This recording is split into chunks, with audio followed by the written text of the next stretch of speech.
चलिए रेडी हैं। चैप्टर 6 है आज हम लोग चैप्टर 6 पढ़ेंगे, principal of effective stress and capillarity and permeability. ये लंबा चैप्टर है, बहुत ही इंपॉर्टेंट चैप्टर है। ठीक, चलिए तैयार हैं तो चलिए शुरू करते हैं। अब बात है इंट्रोडक्शन से शुरू करते हैं। तो Terzaghi was the first initiate the effective stress principle. Terzaghi sir जो हैं सबसे पहले इफेक्टिव स्ट्रेस के बारे में बताए थे। ठीक, और देखिए, और it can be said that the doing that and the open the flood gates and the discipline and the soil mechanics and the some basic development on the shear strength and the compressibility and lateral earth pressure and the direct offshoot of the effective stress concept. The effective stress discipline consists of the two parts. The first part यह है कि definition of the effective stress हम लोग देखेंगे, और उसके बाद importance of the effective stress in the engineering behavior of soil। ठीक, आगे चलते हैं। फिर है तो देखिए तीन पार्ट में, पहला टोटल स्ट्रेस, दूसरा पोर प्रेशर, तीसरा इफेक्टिव स्ट्रेस। तीन पार्ट में देखेंगे। तो टोटल स्ट्रेस क्या होता है देख लीजिए आप। तो टोटल स्ट्रेस की जब बात करें तो normal stress is defined as the sum of the normal component of the forces. Normal stress जो होता है sum of the normal component of forces and over the plane axes. मान लीजिए कोई एक्सेस प्लेन है, कोई मान लीजिए, और इस पर जितना भी फोर्स लग रहा है परपेंडिकुलर टू द हॉरिजॉन्टल, ये सरफेस है, इसके परपेंडिकुलर जो भी फोर्स लग रहा है ऊपर से, उस सबको हम लोग नॉर्मल कंपोनेंट फोर्स मान रहे हैं। ठीक, अब इस सब का जो सम होगा उसी को कहेंगे normal stress. The divided by the area. अब यहाँ पे जो भी एरिया है, स्ट्रेस क्या होता है, फोर्स बाय एरिया। तो ऊपर से जितना भी डाउनवर्ड डायरेक्शन में जो फोर्स लग रहा है अब बटे एरिया, उसी को कहेंगे टोटल स्ट्रेस। अब देखिए तो टोटल स्ट्रेस क्या हो गया, समेशन ऑफ नॉर्मल फोर्सेस बटा area and the let the consider the stratified the soil sample and the unit width of and unit length of plane over the normal stresses to be computed. ठीक, अब stress बात करते हैं, देखिए ठीक, और Q into A plus gamma T into H into area plus gamma two into H two into area. ये क्या है, अभी हम आपको बता रहे हैं। देखिए ये यहाँ से चार्ज आएगा, ठीक, ये Q इंटू एरिया, फिर क्या है यहाँ से देखिए ये एरिया हो गया, और ये unit weight into height into area plus unit weight into height into area. ठीक, देखिए ये यूनिट वेट 1 है, ये यूनिट वेट 2 है, ये इसका है यूनिट वेट और ये इसका। ठीक, उसके बाद देख लीजिए तो ये क्या हुआ, फोर्स, ये फोर्स हो गया, और बटा एरिया। अब एरिया ऊपर से कॉमन लीजिएगा तो एरिया सब कट जाएगा, एरिया तो डायरेक्टली स्ट्रेस का फॉर्मूला क्या हो गया, क्यू। जो यहाँ पे जो क्यू था ये क्यू क्या है, यूनिट लेंथ में आ रहा था विड्थ में। तो जब एरिया ए है तो इसको गुना कर दी तो फोर्स में कन्वर्ट हो गया, फिर इसका इस तीनों का। ठीक, तो टोटल स्ट्रेस जो हो जाएगा Q प्लस गामा डी जो ड्राई डेंसिटी है, प्लस H1 जो H1 हाइट तक है, प्लस सेचुरेटेड जो H2 हाइट तक है। ठीक, तो ये हमारा क्या हुआ, टोटल स्ट्रेस। ठीक, देखिए normal stress to be the computed over the plane force बटा एरिया, सॉरी नॉर्मल स्ट्रेस है ना, फोर्स बटा एरिया। अभी तो स्ट्रेस ही निकाल रहे हैं ना, अभी शेयर स्ट्रेस में गए कहाँ, नॉर्मल स्ट्रेस फोर्स बटा एरिया क्या हुआ, नॉर्मल स्ट्रेस। ठीक, उसके बाद कहता है if the external pressure Q is zero. जब इसको Q को जीरो कर दीजिएगा आप तो क्या देखिएगा, तो total stress cause due to the overburden along the known as the geostatic stress। geostatic stress क्या बोल रहा है, कहता है total stress cause due to the overburden along. Overburden जो भी Q है वो फोर्स नहीं रहेगा, ये फोर्स नहीं रहेगा तो क्या हो जाएगा, along are known as geostatic। तो gamma D H1 plus gamma saturated into H2। Okay, उसके बाद total stress is a parameter which total stress is a parameter which can be measured with the suitable instrument such the pressure cell। अब जो हमारा total stress जिस parameter से major करते हैं suitable instrument होता है और वो प्रेशर सेल है। ठीक, आगे चलते हैं। उसके बाद ये आपका आ गया normal stress.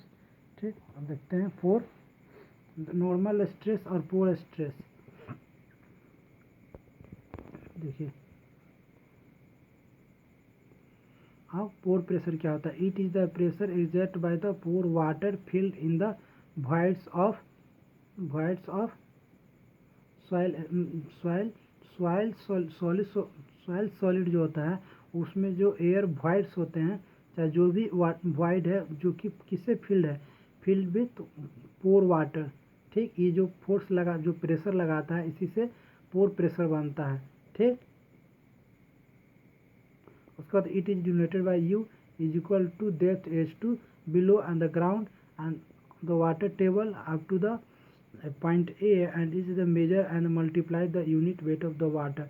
Height and unit weight of water से इसको जो करते हैं तब इसका बनता है। देखिए ठीक है, कितना हाइट है इसका? इसका जो हाइट है यहाँ से ये H2 जो हाइट है ये height into gamma unit weight of water से। जहाँ तक इसका अब बोलिएगा कि नहीं यहाँ से नहीं लगेगा, जहाँ तक इसका वाटर का लेवल होगा ना वहीं तक पोर वाटर प्रेशर लगता है, उसके ऊपर नहीं लगता है। ठीक, चलिए अब unit weight of water H2 कहते हैं pore water pressure is also called the neutral stress because it is act on the side of the particle and hence does not cause the soil pressure to the press against the adjacent particle. ठीक, ये कह रहा है कि इसको neutral भी कहते हैं क्योंकि क्या होता है कि does not cause the soil particles to press against the adjacent particle, मतलब ये एक दूसरे पार्टिकल को प्रेस नहीं करता है अगेंस्ट द एडजेसेंट, मतलब कि एक बगल के पार्टिकल को नहीं करता। उसके बाद हम लोग देखते हैं कुछ याद करने की बातें हैं। क्या होता है यहाँ पे? Pore water pressure like the total stress is also the measurable parameter. Pore water pressure भी मेजर करते हैं द स्टैंडर्ड पाइप पीजोमेट्रिक से, और the pore water measurement transducer में be used to measure the pore water pressure. Pore water pressure के लिए major करने के लिए क्या है? ट्रांसड्यूसर। ठीक, अब आते हैं principle effective stress. Principle effective total stress is made of the two parts. तो देखिए अब टोटल वहाँ पे नॉर्मल स्ट्रेस था पहले जो हम पढ़े थे, अब टोटल स्ट्रेस जो है हमारा दो पार्ट में बट रहा है। टोटल स्ट्रेस, तो टोटल स्ट्रेस पहला तो one part is due to the pore water pressure, और टोटल स्ट्रेस क्या होता है? One part is due to the pore water pressure, second क्या है? Other part is the due to the pressure exert by the soil skeleton which is called the effective stress. और दूसरा क्या है? Effective stress. तो total stress क्या हुआ? Pore pressure plus effective stress, दोनों को मिला के हम लोग क्या कहते हैं? Total stress. अगर इफेक्टिव स्ट्रेस की सिर्फ बात करें इफेक्टिव स्ट्रेस, तो इफेक्टिव स्ट्रेस क्या आ जाएगा? Total stress minus pore water pressure. Substituting this value u and v, u sigma and u from the equation 1 and 2 we have. तब देखिए सिग्मा का वैल्यू पहले से देखे थे हम लोग, यहाँ पे ये वैल्यू। ठीक, क्यू का वैल्यू अगर 0 कर दीजिए पुट, तो यहाँ से ये value YdH1 plus Y saturated. उसके बाद देख लीजिए तो यहाँ हम लोग पुट कर दिए YdH1 plus Y saturated minus YWH2। ठीक, और H2 यहाँ सेम है, इसको गुना कर दिए तो माइनस, तो Y saturated minus Y saturated minus YW gamma W, तो ये क्या आ जाता है? Y saturated minus Y gamma W submerge का केस आ जाता है। तो YdH1 plus Y saturated minus gamma W, ये हो गया सबमर्ज। इसको डिनोट करते हैं वाई डैश से H2, तो ये क्या हो गया? Submerge unit weight. ठीक, यहाँ तक उसके बाद कहता है effective stress in a soil is grain to grain contact. Effective stress में क्या होता है, ग्रेन टू ग्रेन कॉन्टैक्ट होता है which is the solid particles can exhibit and effective stress is not physical parameter and can not be major.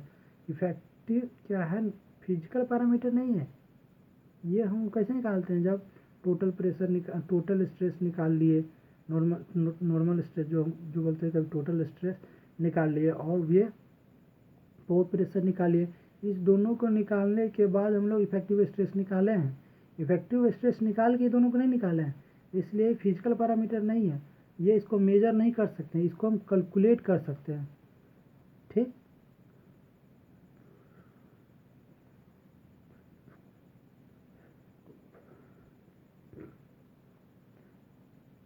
कहता है increase in the effective stress causes the principles to pack more closely and decrease the void and ratio leads to the decrease in the compressibility and increase in the shearing strength of the soil।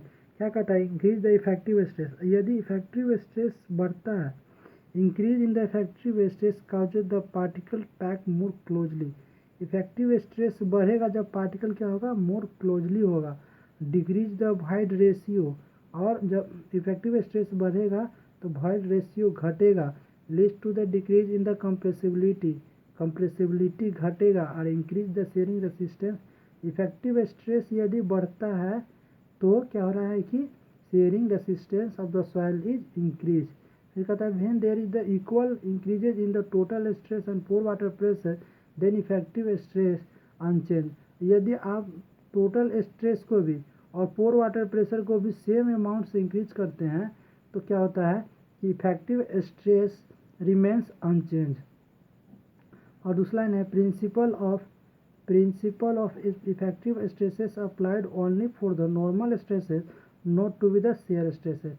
Principal of effective stresses apply to the normal stresses not to the shear. Normal stresses के लिए क्या बोल रहा है कि principal stresses apply होता है only to normal stress, shear stress के लिए नहीं। अब चलिए अगला है हमारा, कहता है effective stress in the partially saturated soils.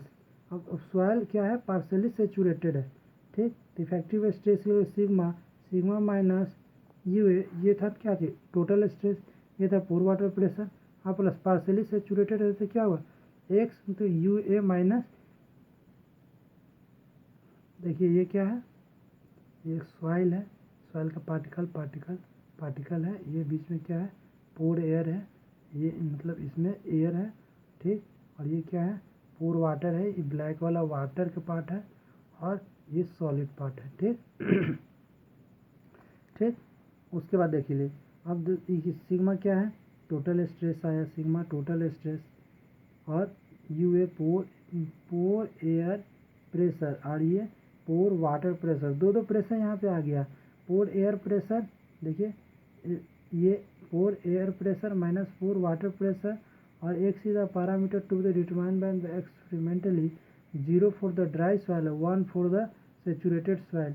और इसको क्या बोलते हैं, parameter to be determined experimenter के अनुसार इसका वैल्यू निकालते हैं। जो ड्राई के लिए 0 होता है और 1 होता है किसके लिए, फॉर सेचुरेटेड सॉइल के लिए।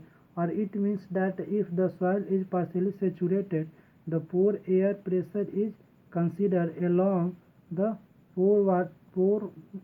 along with the pore water and pressure to analyze the stresses in the soil mass। क्या बोला, इसका मतलब है कि सॉइल पार्शियली सेचुरेटेड है या pore air pressure is consider along the pore water pressure to analyze the stresses।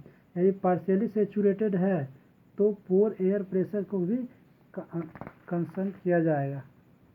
अगला देखिए आगे क्या है, capillary in the soil. Soils में कैपिलरी एक्शन जो होता है,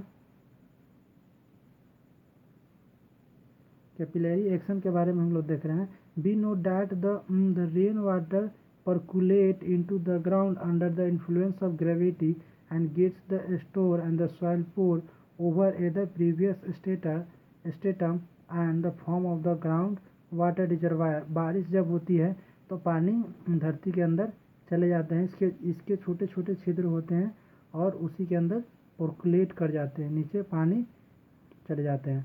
ठीक, और क्या होता है, the upper surface of zone of the full saturated of the soil is called the water table या फिरेटिक सरफेस। वाटर टेबल बोलिए या फिरेटिक सरफेस। देखिए एग्जाम में कभी कभी क्या करता है, कंफ्यूज करने के लिए वाटर टेबल ना लिख के फिरेटिक सरफेस लिख देगा। अब हम लोग कंफ्यूज हो जाते हैं कि फिरेटिक टेबल क्या होता है भाई, फिरेटिक सरफेस क्या होता है। The at the water table the groundwater is subjected to the atmospheric pressure, in other words pore pressure is zero। तो क्या बोल रहा है, एट द वाटर टेबल पर पोर प्रेशर क्या माना जाता है, 0। ठीक, ये है एक जोन है, देख लीजिए ये क्या है, जोन 1 है सबमर्ज का है, जोन 2 है कैपिलरी जोन है, जोन 3 है जोन ऑफ एरिएशन है। क्या हुआ कि बारिश हुआ, पानी नीचे आ जाए, नीचे मान लीजिए नदी है, तो इसके ऊपर का जो थोड़ा सा पार्ट होगा वो जोन कैपिलरी जोन से थोड़ा सा पानी ऊपर आ जाता है, ऊपर तक पर्कुलेशन, और यहाँ पे बारिश हो रहा है, पर्कुलेशन के द्वारा नीचे पानी आया है। यहाँ से देख रहे हैं रेनफॉल दिखाया गया है। ठीक, वाटर लेवल यहाँ तक है, लेकिन कैपिलरी जोन के कारण पानी यहाँ तक पहुँच चुका है। अब देखिए, अब हम लोग जोन 1 जोन 2 जोन 3 का जो भी बात है वो सब करेंगे। तो soil water can exit in the 3 zone. The zone 1 था submerge zone, and zone 1 is below the water table, and the soil is the zone and the submerge condition, the pore pressure is the hydrostatic pressure जो positive होता है। हम लोग submerge के case में पोर water pressure को positive लेते हैं। और दूसरा है capillary zone if the gravity was the only force and acting the percolating water and taking the downward, then the soil above the water table and the completely dry. But in the note in the actual practice, soil in this zone is completely saturated up to some height have the water table, and the phenomenon is rising the water is known as the, क्या होता है कि water कुछ height ऊपर तक चला जाता है, जिसको कि हम लोग capillary in the soil capillarity कहते हैं। ठीक, फिनोमेना को rising of water in the soil, इसको कहते हैं कैपिलरिटी। अब है third, the zone of aeration above the capillary zone and the zone up to the certain height and edges the zone. और उसके बाद कहता है is called the zone of aeration. यहाँ क्या होता है कि edges the zone above the capillarity zone, उसको कहते हैं aeration zone, and which soil able to retain the small water droplet and surrounded to all the side by air, and the water is known as the contact moisture and the hygroscopic water कहते हैं, या moisture content कहते हैं, या इसी को hygroscopic water कहते हैं। The contact moisture is written by the soil against the gravity drainage of the aeration of capillarity. ठीक, अब हम लोग समझते हैं, वीडियो को यहीं पर रोकते हैं, फिर नेक्स्ट पार्ट में।